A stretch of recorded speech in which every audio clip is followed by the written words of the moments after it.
皆さんこんにちは、ゆりこです。今の時刻は午前7時33分。なぜこんなに早く江ノ電に乗って出かけるかというと、今日は皆さんを日本一訪問者が多いあじさいの名所にご案内するためです。場所は北鎌倉にある明月院。この時間は通勤ラッシュと重なるので、普段お見せしているような車内の様子を映すことはできません。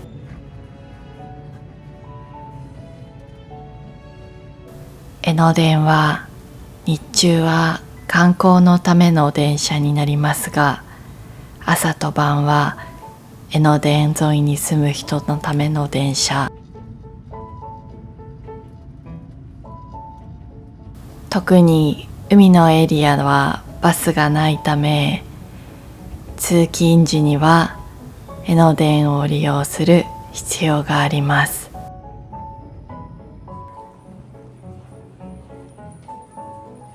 日本の電車は基本的には時間通りに来るので、朝の乗り換えの時間はみんなタイトです。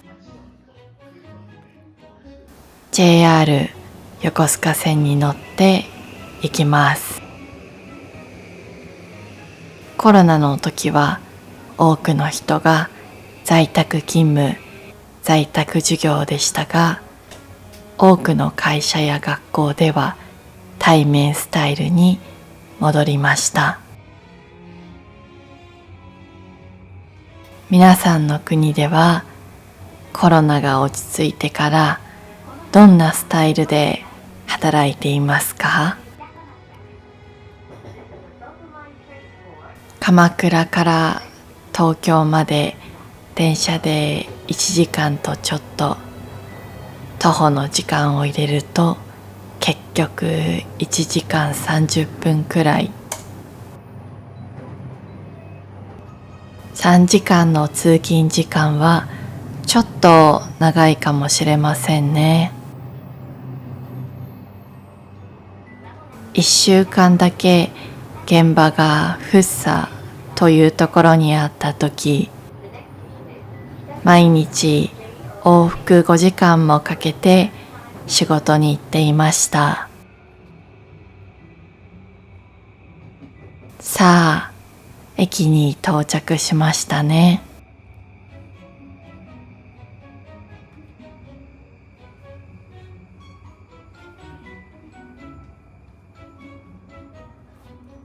下車していきましょう。日本の朝の電車は少し忙しい。みんな遅刻しないようにしているからテキパキと歩いていきますね。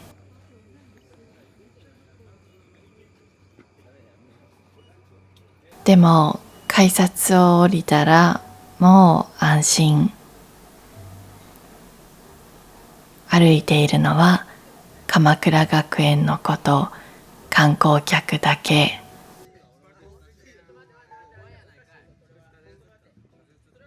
ようやくいつもの雰囲気が戻ってきたかな。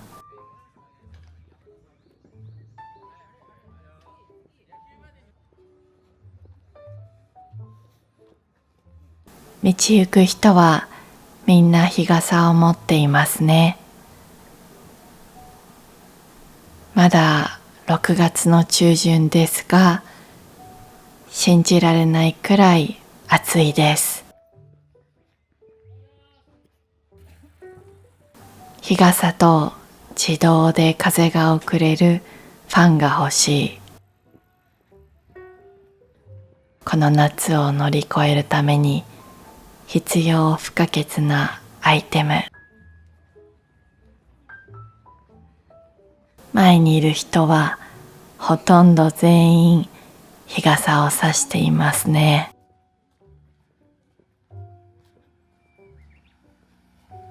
男性ですら持っています。肌が日焼けしたくないからとかいう理由じゃなくて、生命維持のために必要かもしれません。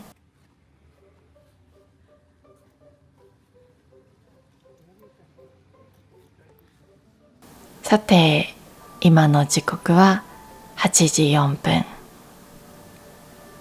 オープンまで30分ほど待ちましょ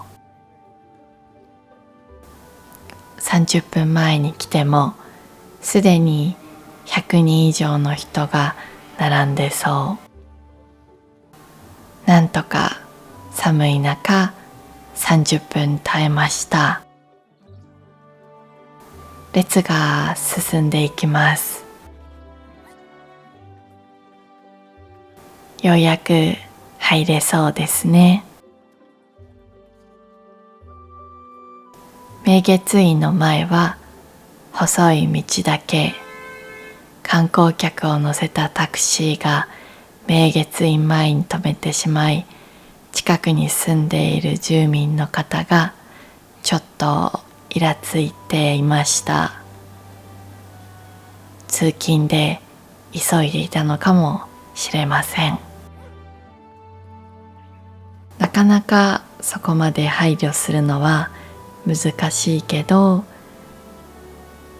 周りのことを考えるのは大事かも。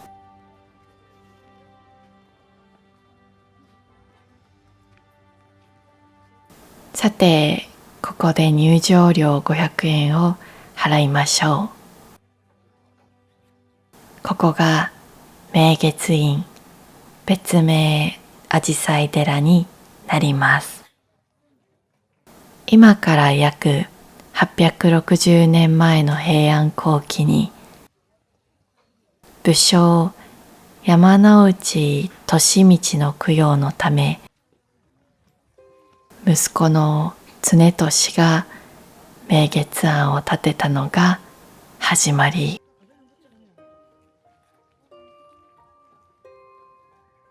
その約100年後に、その地に鎌倉幕府第五代執権北条時頼が西明寺を建立しました。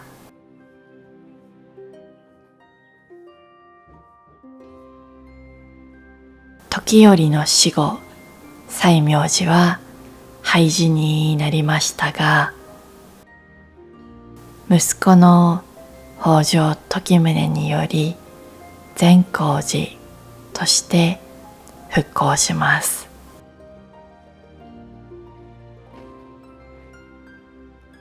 そのため境内に時頼のお墓があります。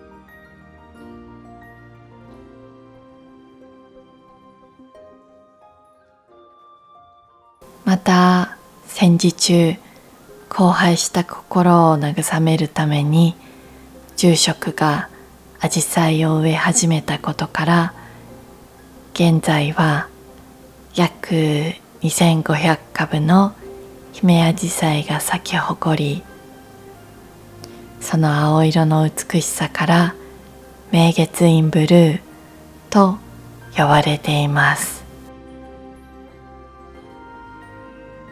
しかしその青色は咲き始めの薄水色ではなく、枯れる前の濃い水色を言うのだそう。4月に入ると、まだ水色の花でも枯れている花でも、花の首はすべて跳ねられてしまうそうです。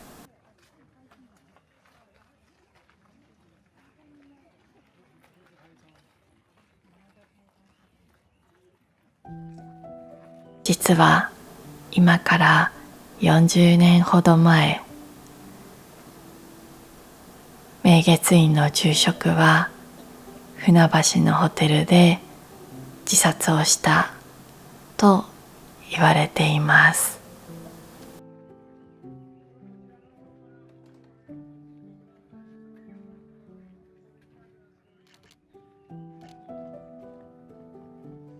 紫陽花を植えた前住職の父親には愛人がいたそうです。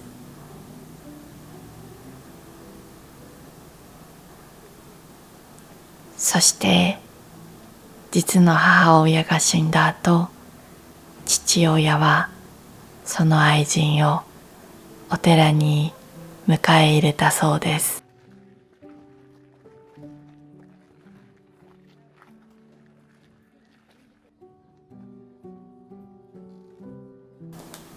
前住職は父の後を継ぎましたが、愛人がお寺にいることをよく思わず家を出ました。父親が死ぬとまた帰ってきましたが、女遊びが好きで金遣いが荒く、宝くじ、先物取引に手を出し失敗。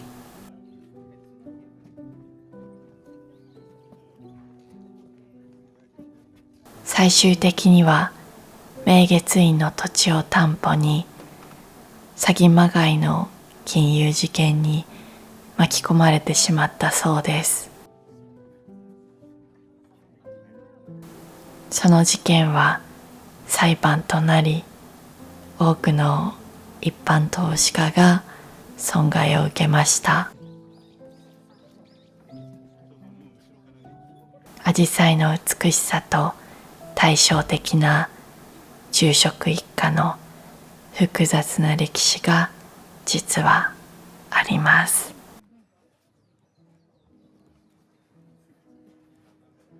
ここにいるほとんどの人はそれを知りません。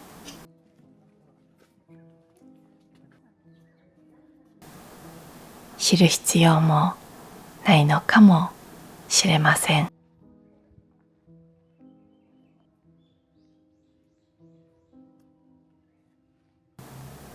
ちなみに青いアジサイの花言葉は冷淡、無情、浮気、知的、傲慢。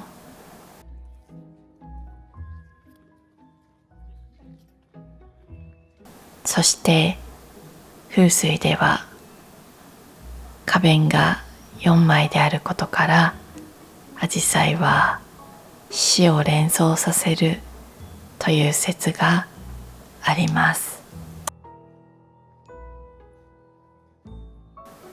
すごく綺麗な場所だけど人が多く殺気立っていて、もしかしたらこのシーズンの明月院はあんまり好きじゃないかもしれません。ちなみにここは陽照明美術館。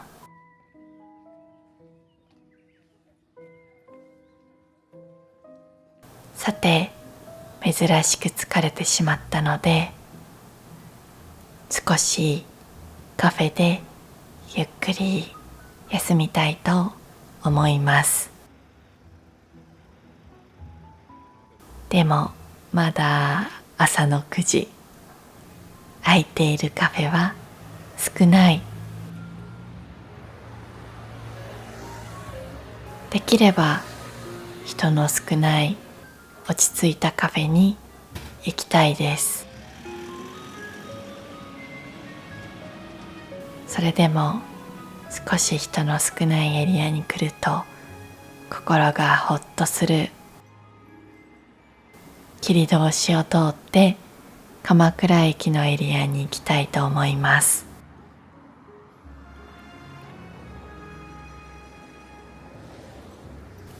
私は有名な観光地が好きじゃないのかもしれません。人が多すぎて見る時間が十分にないし、自分のカメラと向き合って構図を決めたりいろんな調整をするのに時間が足りなすぎます。こうやって自然の中を歩く中で偶然見つける景色に感動してしまいます。最近ツアー中に見つけたこの木の根、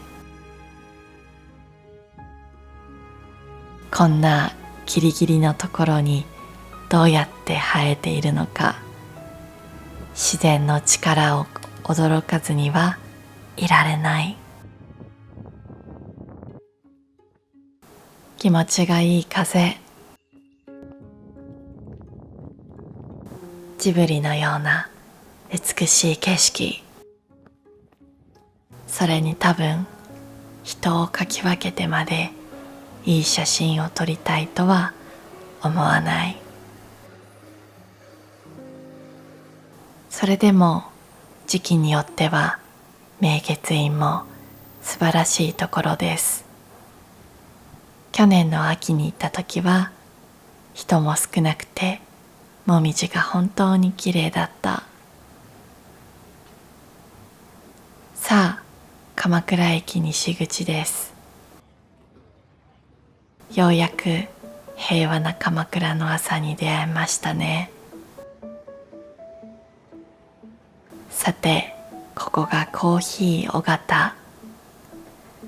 チェーン店ではなく Google マップの評価も星 4.4 と高い。いざ入店。店内には一組のお客さんとマスターだけ。このお店の自慢は小豆とコーヒー。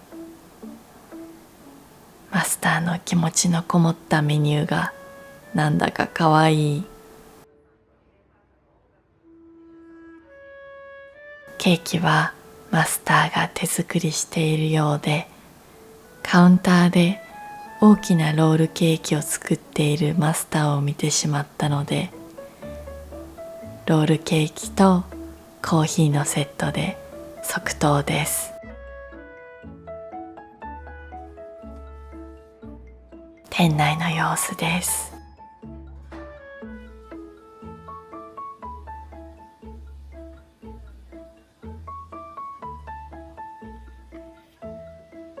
もしかして江ノ電好きなのかな。さあ、かわいいカップに入ったコーヒーとふっくら炊かれた小豆とロールケーキが来ました。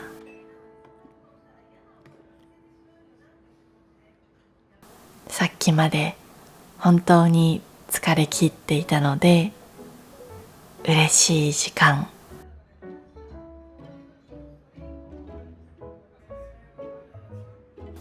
この小豆のツヤがすごい。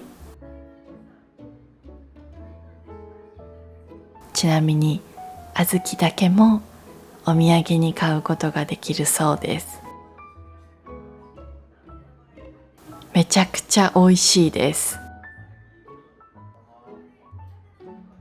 さて、お待ちかねのロールケーキもいっちゃいましょう。豪華に小豆も乗せちゃいます。やばい、美味しすぎます。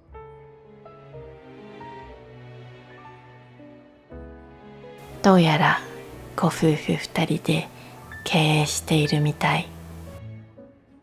そして開業してからもう20年以上経つとか。白玉小豆を注文すると手作りのふわふわの白玉を乗せてくれるらしいので、次行くときは絶対注文したい。最後の一口が名残惜しい。一瞬で完食してしまいましたね。間違いなくまたお店に来ると確信する美味しさでした。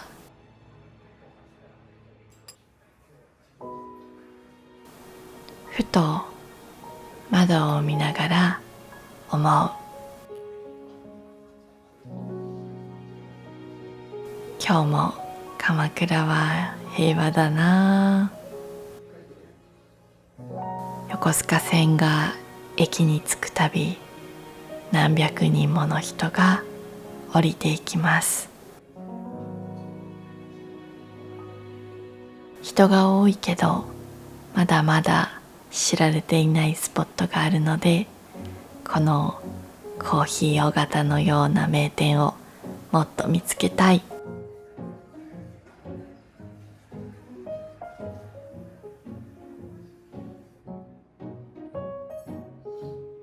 さあ、食べ終わったのでお会計の時間。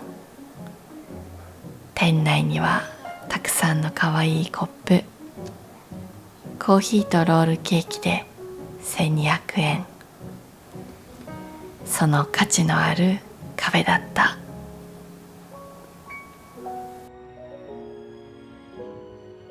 今日も最後まで動画を見てくれてありがとうございました。それではまた次の動画でお会いしましょう。じゃあね。